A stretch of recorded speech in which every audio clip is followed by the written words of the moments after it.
Well, good evening. It's another Tuesday evening and a very springy kind of Tuesday evening as well.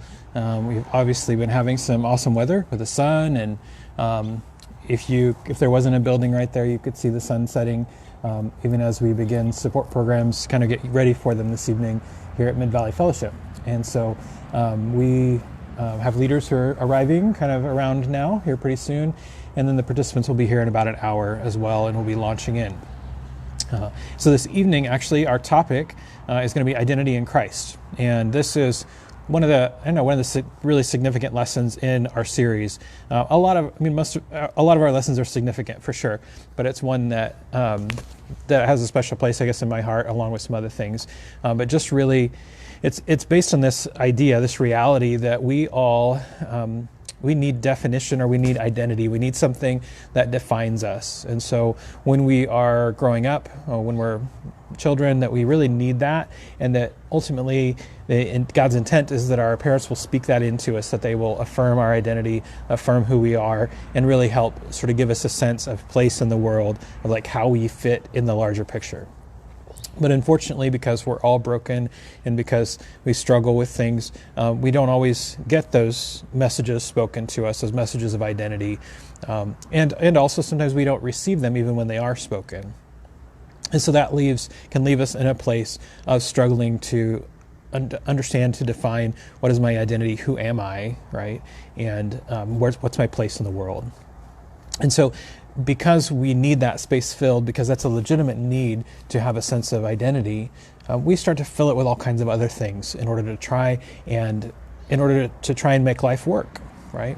And so that can be addictions, or that can be, a lot of times it's addictions. It's those things that we go to numb the pain of that loss, of that space that's not filled.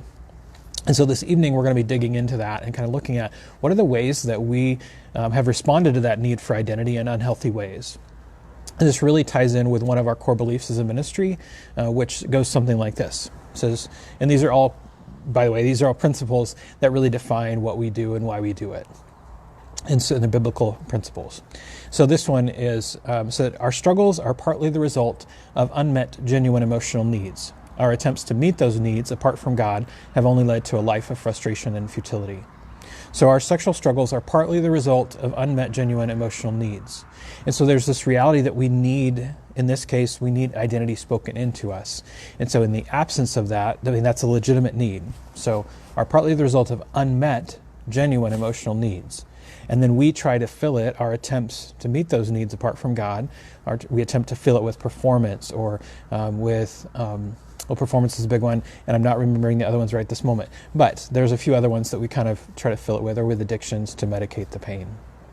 And so when we do that it leads to frustration, futility, to difficulty, to broken relationships, to all kinds of problems in our lives. And so ultimately we need to orient ourselves back to what God's design is, which is that He defines who we are, that at the end of the day, that is where we need to land, not as a teacher or a pastor or a worker of some other kind, but we need to be defined by who we are in Christ, and that's the foundation, that those are the things that we stand on, is what does God say is true about me? That's my identity.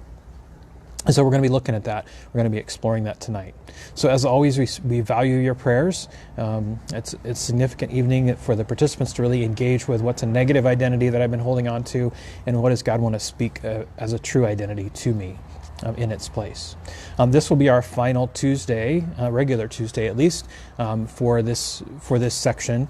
We will be doing a thing called the Share Your Story seminar next week, which is really helping to equip people to how do you share your story of what God's been doing in your life. And so we're going to be digging into that next week, but this is kind of our last regular week. We take a little bit of a break for March and have a retreat, which will be awesome too. So again, please be praying for us, and we'll see you next time.